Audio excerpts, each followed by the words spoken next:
ദൈവ തിരുനാമത്തിന് സ്തോത്രം ചെയ്യുകയും സ്തുതിക്കുകയും ചെയ്യുന്നു. ക്രിസ്തുവിൽ ധന്യരായ ദൈവത്തിൻ്റെ മക്കളെ, കർത്താവിൻ്റെ ദാസ്യദാസന്മാരെ, അനുഗ്രഹീതമായ നല്ല ദിവസത്തിനായിട്ട് ദൈവത്തിന് സ്തോത്രം ചെയ്യുകയും സ്തുതിക്കുകയും ചെയ്യുന്നു. സന്തോഷത്തോടെ ഈ നല്ല ദിവസം ദൈവത്തിൻ്റെ വചനവുമായി നിങ്ങളെ സന്ധിക്കുവാൻ വീണ്ടും ഒരവസരം കൂടി ഭൂമിയുടെ പരപ്പിൽ ദൈവം എനിക്ക് തരുന്നതോർത്ത് നന്ദിയോടെ സ്തോത്രം ചെയ്യുകയും സ്തുതിക്കുകയും ചെയ്യുന്നു.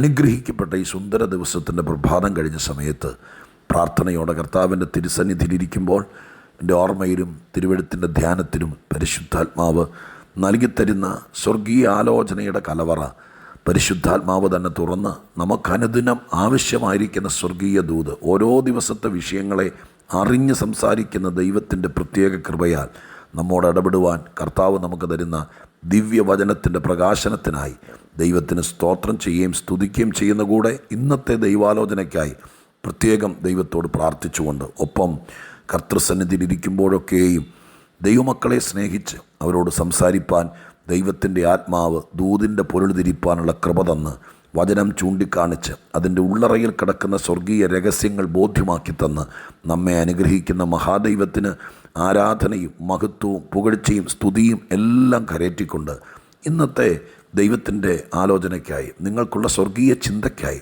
വളരെ സുപരിചിതമായിരിക്കുന്ന ഒരു വേദഭാഗത്ത് നിന്ന് ചില കാര്യങ്ങൾ ഓർപ്പിക്കാൻ കർത്താവിൽ ശരണപ്പെടുന്നു. മത്തായിയുടെ സുവിശേഷം 2-ാം അധ്യായം 11-12 വാക്യങ്ങൾ ഞാൻ വായിച്ചു കേൾപ്പിക്കാം. വിശുദ്ധ മത്തായിയുടെ സുവിശേഷം 2-ാം അധ്യായം 11-12 വാക്യങ്ങൾ. ആ വീട്ടിൽ ചെന്ന് ശിശുവിനെ അമ്മയായ മറിയയോട് കൂടെ കണ്ടു. വീണ് യേശുവിനെ നമസ്കരിച്ചു.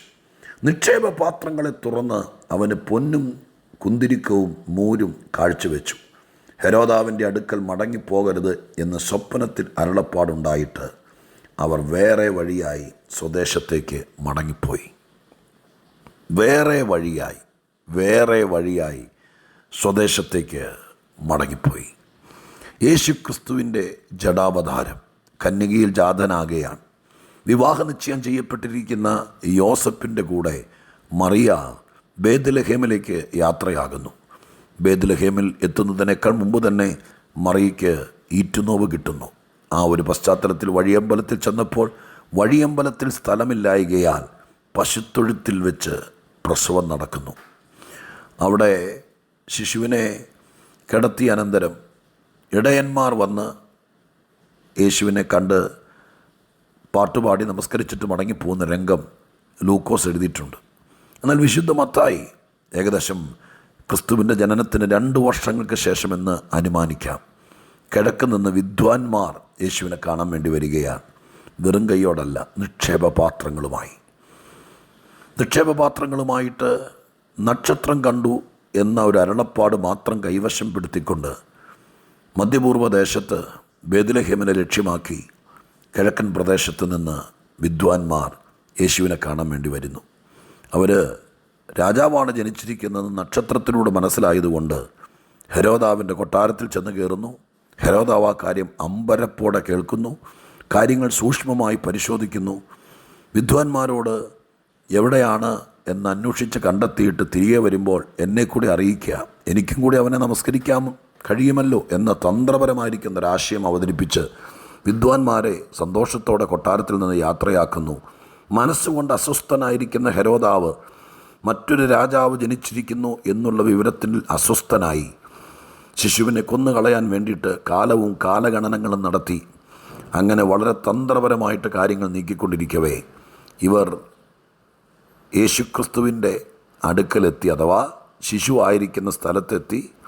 വിദ്വാൻമാർ കർത്താവിന് കൊടുക്കേണ്ടതെല്ലാം കൊടുത്ത് കാഴ്ചവെച്ച് വീണ് നമസ്കരിച്ചു എന്നാണ് എഴുതിയിരിക്കുന്നത്. വീണ് നമസ്കരിച്ചു. യേശുക്രിസ്തുവിനെ വിദ്വാൻമാർ വീണ് നമസ്കരിച്ച് എഴുന്നേറ്റ മാത്രയിൽ. ശ്രദ്ധിക്കൂ, ഇനിയാണ് നമ്മളോടുള്ള ദൈവത്തിൻ്റെ ഇടപെടൽ. വീണ് നമസ്കരിച്ച് നിക്ഷേപപാത്രങ്ങളെ തുറന്ന് തൃക്കാൽക്കൽ കാഴ്ചവെക്കേണ്ടതെല്ലാം കാഴ്ചവെച്ച് കഴിഞ്ഞപ്പോൾ അവർക്കൊരരുളപ്പാടുണ്ടാകുന്നു. അരുളപ്പാട് എങ്ങനെയാണ്? ഹെരോദാവിൻ്റെ അടുക്കൽ മടങ്ങിപ്പോകരുത്, ഇത് അരുളപ്പാട് എന്ന് മാത്രമല്ല, ഇനി എന്ത് ചെയ്യണം? ഹെരോദാവിൻ്റെ അടുക്കൽ വഴി അറിയാത്ത അന്യദേശക്കാരായിരിക്കുന്ന ആളുകൾ ഇങ്ങോട്ട് വന്നത് തന്നെ നക്ഷത്രം കണ്ടതുകൊണ്ട് മറ്റു പല സ്ഥലത്ത് കയറി വഴി തെറ്റി എന്ന് ഞാൻ പറയുന്നില്ല. എങ്കിലും കൊട്ടാരത്തിലൊക്കെ കയറി ഇറങ്ങി ഒത്തിരി സമയമെടുത്താണ് വന്നത്. എന്നാൽ മടങ്ങിപ്പോക്ക് ഇങ്ങോട്ട് വന്ന വഴി കൂടെ പോകുന്നതാണല്ലോ എളുപ്പം.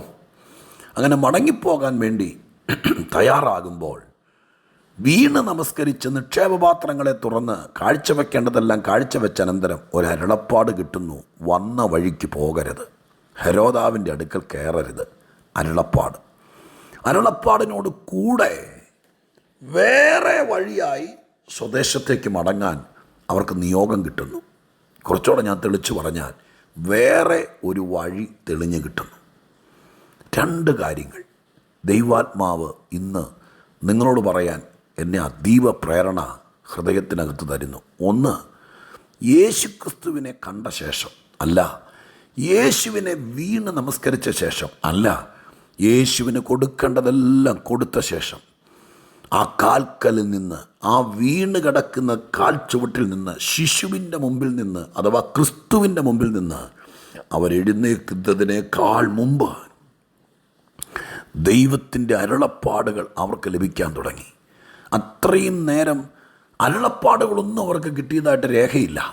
അത്രയും നേരം ഒരു നക്ഷത്രത്തിൻ്റെ റൂട്ട് പിടിച്ചു വരികയാണ്. അത്രയേ ഉള്ളൂ. അതിനകത്തൊരു ദൈവികതയുണ്ട്, അതിനകത്തൊരു ദൈവിക നടത്തിപ്പുണ്ട്, ഞാൻ സമ്മതിക്കുന്നു. ഒരു ദൈവിക നടത്തിപ്പ്, ഒരു ദൈവികത, ഒരു ഗൈഡൻസ് അതവർക്കുണ്ട്. അതുകൊണ്ടാണല്ലോ ദീർഘദൂരം യാത്ര ചെയ്ത് ബേത്ലഹേമിൽ യേശു ഇരിക്കുന്ന സ്ഥലത്ത് അവർക്ക് എത്താൻ പറ്റിയത്. ഒരു ദൈവിക നടത്തിപ്പുണ്ട് നിശ്ചയം, പ്രിയമുള്ളവരെ.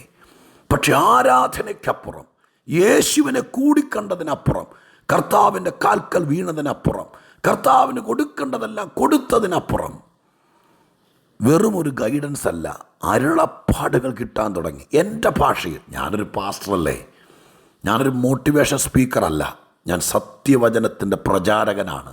എൻ്റെ ദൈവത്തെക്കുറിച്ച് പറയാൻ വേണ്ടി മാത്രം ദൈവം എന്നെ ഭൂമിയുടെ പുറത്ത് നിർത്തിയിരിക്കുന്ന ഒരു ദൈവദാസനാണ്. അതുകൊണ്ട് മോട്ടിവേഷനല്ല, ഞാൻ സത്യസന്ധമായ ദൂത് പറയാം. ആരാധനയ്ക്കപ്പുറം ആത്മീകം വർദ്ധിക്കും. ദൈവത്തിൻ്റെ ഇടപെടലുകൾക്ക് മാറ്റം വരും. ആരാധനയ്ക്കും യേശുവിനെ കൂടിക്കണ്ട ശേഷം, ഞാൻ അങ്ങനെ പറയാം, എന്നെ കേൾക്കുന്ന ആളുകൾ ഇന്ന് വചനം കേൾക്കുന്നവരോ ഇന്ന് ആദ്യമായിട്ട് ബൈബിൾ കണ്ടവരല്ലെന്ന് എനിക്കറിയാം. ഒരു കാര്യം പറയുമ്പോൾ ഗ്രഹിക്കാൻ കഴിവുള്ളവരാണ് 99.3% ആളുകളും ഈ വചനം കേൾക്കുന്നവർ. 10,000 ആളുകൾ ഒരു ദിവസം ഇത് കേൾക്കുന്നുണ്ട് പ്രിയരെ. അതിൽ നിങ്ങളെല്ലാവരും ധന്യരാണ്. നിങ്ങൾക്ക് ഞാൻ പറയുന്നത് മനസ്സിലാകും, എൻ്റെ വാചകത്തേക്കാൾ പരിശുദ്ധാത്മാവിൻ്റെ സഹായത്താൽ. അതുകൊണ്ട് ഞാൻ ആശങ്കയില്ലാതെ പറയുന്നു, സഹചരെ, സഹോദരങ്ങളെ, കർത്തൃദാസന്മാരെ, ഇന്ന് വഴിമുട്ടി നിൽക്കുവാണോ? ബുദ്ധിമുട്ടി നിൽക്കുവാണോ? എന്താ ചെയ്യേണ്ടതെന്നറിയാതെ തല പുകഞ്ഞ് നിൽക്കുവാണോ? എന്നെ കേൾക്കുന്നതിൽ വിദ്യാർത്ഥികളുണ്ട്. ഉന്നത വിദ്യാഭ്യാസത്തിന് വേണ്ടി കാര്യങ്ങൾ ക്രമീകരിച്ച് ലക്ഷങ്ങൾ മുടക്കി മാതൃരാജ്യം വിട്ട് മറ്റ് രാജ്യത്തിരുന്ന് കേൾക്കുന്നവരുണ്ട്. ഒരു ജീവിതം കെട്ടിപ്പടുത്താൻ വേണ്ടി ഉത്തരവാദിത്ത ബോധത്തോടുകൂടി 17, 18, 19, 20 വയസ്സുകാരികളും മുമ്പോട്ട് പോകാൻ വേണ്ടിയിട്ടുള്ള കരിയർ കെട്ടിപ്പടുത്തിയെടുക്കാൻ വേണ്ടിയിട്ടുള്ള വലിയ പ്രയത്നത്തിലായിരിക്കുന്നവരുണ്ട്. കഠിനാധ്വാനം ചെയ്ത് ജീവിക്കുന്ന കൂലിവേലക്കാർ, ബിസിനസ്സുകാർ, വിദേശ രാജ്യങ്ങളിൽ ജോലിക്ക് പോയിരിക്കുന്നവർ, നാട്ടിലായിരിക്കുന്ന അമ്മയപ്പന്മാർ, കർത്തൃദാസന്മാർ, സുവിശേഷ രണാങ്കണത്തിലെ ധീര പോരാളികളടക്കം ഒത്തിരി പേർ എൻ്റെ ശ്രോതാക്കളിലുണ്ട്. ഞാൻ നമ്മളോടെല്ലാവരോടും, ഞാനുൾപ്പെടെ പറയാം, ഈ ഭാഗം വെച്ചുകൊണ്ട് യേശുവിനെ കണ്ട ശേഷം ഒരു വിഷയം നിങ്ങൾക്കുണ്ടോ? ഒരു പ്രതിസന്ധിയുണ്ടോ? അങ്ങനെ ഉണ്ടാകുമ്പോൾ ആരെങ്കിലുമൊക്കെ കാണേണ്ട വരിക പതിവാണ്. ഒരു വക്കീലിനെ കാണുക, ഒരു ഡോക്ടറെ കാണുക, അല്ലെങ്കിൽ ഒരു ജ്ഞാനിയായിരിക്കുന്ന മനുഷ്യനെ കാണുക, ഒരു ആലോചന പറഞ്ഞു തരുന്ന മനുഷ്യനെ കാണുക, ഒരു പ്രവാചകനെ കാണുക, ഒരു ഉപദേഷ്ടാവിനെ കാണുക, ഒരു കൗൺസിലിംഗ് നടത്തുന്ന ആളെ കാണുക, ഒരു പ്രാർത്ഥനക്കാരിയെ കാണുക. ഇതൊക്കെ സ്വാഭാവികമാണ്. ഈ വിഷയം വരുമ്പോൾ ആരെങ്കിലും കാണണം എന്ന് നമുക്ക് തോന്നൽ വരും. കാണണം, നിങ്ങളോടത് ശുപാർശ ചെയ്യുന്നു. പക്ഷേ പ്രതിസന്ധികളുടെ നടുവിൽ ക്രിസ്തുവിനെ കണ്ടു കഴിയുമ്പോൾ പോരാ, ക്രിസ്തുവിനെ വീണ് നമസ്കരിച്ച് കഴിയുമ്പോൾ അതും പോരാ. നീ നിന്നെ തന്നെ, അന്ന് നിക്ഷേപപാത്രം തുറന്ന് പൊന്നും മോരും കുന്തിരിക്ക കൊടുത്തത്, ഞാൻ എന്നെ തന്നെ ദൈവത്തിന് കൊടുത്തു കഴിയുമ്പോൾ, ഞാൻ എന്നെ തന്നെ ദൈവത്തിൻ്റെ ദാസനായി, ദൈവത്തിൻ്റെ മകനായി ആ കാൽക്കൽ അടിയറ വെച്ച് കഴിയുമ്പോൾ പിന്നീടുള്ള കാര്യങ്ങൾ തോന്നലുകളല്ല, നക്ഷത്രത്തിൻ്റെ ഒന്നും പിന്നെ ഇടപാടില്ല, ഇടനിലക്കാരില്ല, മറ്റൊരു വസ്തുത വേണ്ട. കാതിൽ ദൈവത്തിൻ്റെ അരുളപ്പാട് കിട്ടാൻ തുടങ്ങുമെന്ന്. അരുളപ്പാട്, ആരാധനയ്ക്കപ്പുറം അരുളപ്പാട് കിട്ടും. യേശുവിനെ കണ്ടു കഴിഞ്ഞാൽ അരുളപ്പാട് കിട്ടും. വീണ് നമസ്കരിച്ചാൽ അരുളപ്പാട് കിട്ടും. നീ നിന്നെ തന്നെ ദൈവത്തിന് കൊടുത്താൽ അരുളപ്പാട് കിട്ടും. അരുളപ്പാട് കിട്ടുമെന്ന് മാത്രമല്ല, ആ വിഷയത്തെക്കുറിച്ചൊരു ഗൈഡൻസ് കിട്ടുമെന്ന് മാത്രമല്ല, ഒരു ആലോചന കിട്ടുമെന്ന് മാത്രമല്ല, വേറെ വഴി തുറക്കും. ഞാൻ ആ പദമാണ് ഊന്നിപ്പറയാൻ ആഗ്രഹിച്ചത് കേട്ടോ. എന്താ എഴുതിയിരിക്കുന്നത്? വേറെ വഴിയായി അവർ മടങ്ങിപ്പോയി. അപ്പം ഞാനൊരു കാര്യം പറയാം. വന്ന വഴികൾ നഷ്ടപ്പെട്ടാൽ, വന്ന വഴികൾ ആരെങ്കിലും അടച്ചാൽ, വന്ന വഴി പോകരുത് എന്ന് ദൈവം വിലക്കിയാൽ, വന്ന വഴികൾ നിന്നെ ഇനി അപകടത്തിൽപ്പെടുത്തും എന്ന്, നിൻ്റെ ആത്മീകത്തെ ഇല്ലാതാക്കുമെന്ന് നിനക്ക് ബോധ്യമായാൽ, വന്ന വഴി പോകരുത്. പിന്നെ ഞാൻ എന്ത് ചെയ്യും എന്നൊരു ചോദ്യം ബാക്കി നിൽക്കുന്നു. എനിക്കറിയാം, അല്ല ദൈവത്തിനറിയാം. ദൈവം മറുപടി പറയുന്നു. നീ ദൈവത്തിൻ്റെ കാൽക്കൽ വീണ് നമസ്കരിച്ച് കഴിയുമ്പോൾ വേറെ വഴി ദൈവം തുറക്കും. ബ്രദറെ, സിസ്റ്ററെ, അമ്മാമ്മേ, ആൻറ്റി, ഞാൻ എന്താ വിളിക്കണ്ടേ? എൻ്റെ പൊന്നു സാറേ, കർത്തൃദാസനെ, നീ ദൈവസന്നിധിയിലൊന്ന് വീഴ്, നെടുമ്പാട് വീഴ്. നമ്മുടെ ഉപവാസ ദിവസങ്ങൾ മറക്കരുത്. ജൂലൈ 8 മുതൽ 28 വരെ. ഈ വചനമൊക്കെ അതിൻ്റെ ഒരു പ്രൊമോഷണൽ മെസ്സേജ് കൂടിയായിട്ട് കരുതിക്കോ. 8 മുതൽ 28 വരെ ഒരു കൂട്ടം ആളുകൾ ദൈവത്തിൻ്റെ കാൽക്കൽ വീഴുകയാണ്. ഒരു വഴിയില്ലാത്തവർ, എന്താ ചെയ്യേണ്ടതെന്നറിയാത്തവർ, ഒരരുളപ്പാടും കിട്ടാത്തവർ, വന്ന വഴികളിൽ അപകടം പതിയിരിക്കുന്നു. ഇനി എനിക്ക് തിരിച്ചങ്ങോട്ട് പോകാൻ പറ്റില്ല, എന്തു ചെയ്യണമെന്നറിയാതിരിക്കുന്നവർ. ഞാനൊരു ശുഭവാർത്ത പറയാം. കർത്താവിനെ കാണാൻ വരണം. ഷാജി പാസ്റ്ററെ കാണാനും പ്രഭാഷകരെ കാണാനും പ്രവാചകരെ കാണാനുമല്ല, കർത്താവിനെ വീണ് നമസ്കരിക്കാൻ വരണം. ഇടത്തും വലത്തും നിൽക്കുന്നവരെ നോക്കരുത്. നെടുമ്പാട് വീണ് കരയണം. നിങ്ങൾ വരുവാണെങ്കിൽ ഈ വലിയ ഹോളിൻ്റെ ഏതെങ്കിലും ഒരു മൂലയിൽ പോയിരുന്ന് ആരെയും നോക്കാതെ ആ കാൽക്കൽ കെട്ടിപ്പിടിച്ച് ദൈവത്തോട് പ്രാർത്ഥിക്കണം. അതിനിവിടെ വരെ വരണമെന്നുമില്ല. അതിനൊന്നും സൗകര്യമില്ലെങ്കിൽ വീട്ടിലാണെങ്കിലും. അത് കഴിയുമ്പോൾ വേറെ വഴി തുറക്കും. വേറെ വഴി. ഞാൻ ആത്മാവിലെന്ന് പ്രവചിച്ച് പറയട്ടെ, ജൂലൈ മാസം കഴിയുമ്പോഴേക്കും, ഇത് ജൂൺ, നമ്മൾ ഒരുക്കപ്പെടുകയാണ്. ജൂലൈ മാസം കഴിയുമ്പോഴേക്കും നിങ്ങളുടെ അടഞ്ഞു പോയ വഴികൾക്ക്, വിലക്കപ്പെട്ട വഴികൾക്ക് പോകരുത് എന്ന് ദൈവം പറഞ്ഞിരിക്കുന്ന തടയപ്പെട്ട വഴികൾക്ക് പകരം എൻ്റെ ദൈവം വേറെ വഴി തുറക്കും. അമ്മയുടെ മോക്ക് വഴി തുറക്കുമെന്നാണ് ദൈവം ഈ പറയുന്നത്. ഒരു സ്വോത്രം പറഞ്ഞുകൊണ്ടിരുന്നു. ദൈവദാസനെ, കുറച്ച് നാളുകളായി വീട്ടിൽ ഒതുങ്ങിപ്പോയ നിങ്ങൾക്ക് വേറെ വഴി തുറക്കും. ബിസിനസ്സിൽ, ജീവിതത്തിൽ ഒക്കെ ഞെരുക്കവും കടവും നഷ്ടവും കഷ്ടവും സമ്പാദിച്ച് നിരാശപൂർണനായി കൂട്ടുകാരും വീട്ടുകാരും തള്ളി മാറ്റി ഒറ്റപ്പെട്ട് കഴിയുന്ന നിനക്ക് ദൈവത്തെ കണ്ടു കഴിയുമ്പോൾ വേറെ വഴി തുറക്കും. സത്യം. ഇത് ദൂത. മുറുകെ പിടിച്ചു. നമുക്കൊരുങ്ങാം തീവ്രമായ പ്രാർത്ഥനയ്ക്ക്, ഒരു ഉണർവിന്, ഒരു മാറ്റത്തിന്. ഇപ്പം ഞാൻ നിങ്ങൾക്ക് വേണ്ടി ഒരു വാക്ക് പ്രാർത്ഥിക്കാം. ബാക്കി തീരുമാനങ്ങൾ നിങ്ങൾക്ക് വിട്ടുതരുന്നു. പരിശുദ്ധ ദൈവമേ, ഞങ്ങളുടെ സ്വർഗീയ പിതാവേ, എൻ്റെ യേശുവിനെ കണ്ടു കഴിഞ്ഞപ്പോൾ ആർക്കാ വഴി തുറന്നറിക്കാതിരുന്നിട്ടുള്ളേ? ആർക്കാ ദൈവത്തിൻ്റെ ഗൈഡൻസും ആലോചനയും അരുളപ്പാടും കിട്ടാതിരുന്നിട്ടുള്ളത്? എൻ്റെ ദൈവമേ, ദശലക്ഷക്കണക്കിന് സാക്ഷികൾ ഇന്ന് പ്രപഞ്ചത്തിൻ്റെ ഭൂപ്പരപ്പിൽ ജീവിച്ചിരിക്കുമ്പോൾ ഞാനിത് അഭിമാനത്തോടെ അനുഭവത്തിൻ്റെ പശ്ചാത്തലത്തിൽ എൻ്റെ ദൈവമക്കളോട് പറഞ്ഞു, ഞാൻ അങ്ങയോട് പ്രാർത്ഥിക്കുന്നു. ഇത് കേട്ട് വിശ്വസിച്ച് പ്രാർത്ഥിച്ച് അങ്ങയുടെ കാൽക്കലേക്ക് വരുന്നവർക്ക് വേറെ വഴി തുറന്നേക്കണേ. നേരിട്ട് അങ്ങ് സംസാരിച്ചേക്കണേ. ദൈവം അത് ചെയ്യുമെന്ന് വിശ്വസിക്കുന്നു.